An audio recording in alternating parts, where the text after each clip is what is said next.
सांसद श्रीमती महुआ मोइत्रा का आचरण अनैतिक और संसद सदस्य के रूप में अशोभनीय है। टीएमसी सांसद महुआ मोइत्रा की सांसद सदस्यता को रद्द कर दिया गया है। जांच कमेटी की रिपोर्ट में बताया गया कि उन्होंने संसद की लॉगिन आईडी को विदेश में किसी और के साथ शेयर किया था, जिससे देश की सुरक्षा को खतरा हो सकता था। मामले की जांच 15 मेंबर वाली संसद की एथिक्स कमेटी कर रही थी, जिसके अध्यक्ष बीजेपी सांसद विनोद सोनकर हैं। 18 साल पहले भी पैसे लेकर सवाल पूछने पर इस कमेटी ने 11 सांसदों को बर्खास्त किया था। आज जानेंगे एथिक्स कमेटी कैसे काम करती है और महुआ मोइत्रा के पास आगे क्या ऑप्शन है।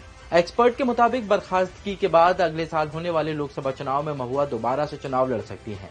साथ ही वो सुप्रीम कोर्ट में इस फैसले को चैलेंज भी कर सकती हैं। उन्हें बस ये साबित करना होगा कि उनके साथ संविधान की मूल भावना के अनुरूप व्यवहार नहीं किया गया। इस पूरे मामले में 4 किरदार निकल कर सामने आए।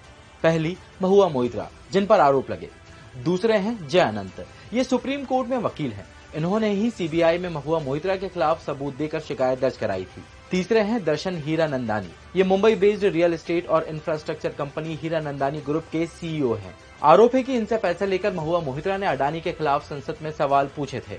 रिपोर्ट के मुताबिक दर्शन से ही महुआ ने अपनी लॉगिन आईडी शेयर भी की थी।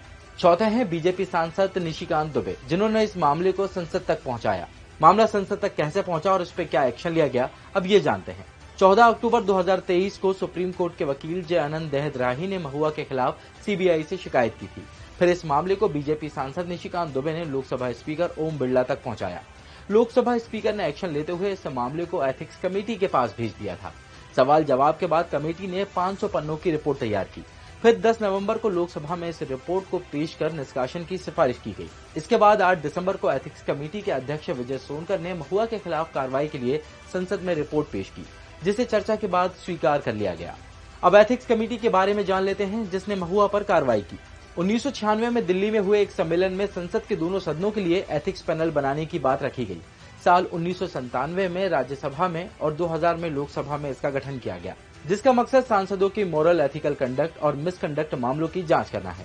हालांकि इस कमेटी के नियम अभी भी फाइनल नहीं हुए हैं। ये राज्यसभा की एथिकल कमेटी के तय नियमों पर चलती है। एथिक्स कमेटी के अध्यक्ष और सदस्यों का चुनाव लोकसभा स्पीकर करते हैं। साथ ही आम नागरिक भी इसकी मदद से किसी भी सांसद के खिलाफ शिकायत करा सकते हैं। ऐसे ही और भी वीडियोस को देखने के लिए बने रहें दैनिक भास्कर ऐप के साथ।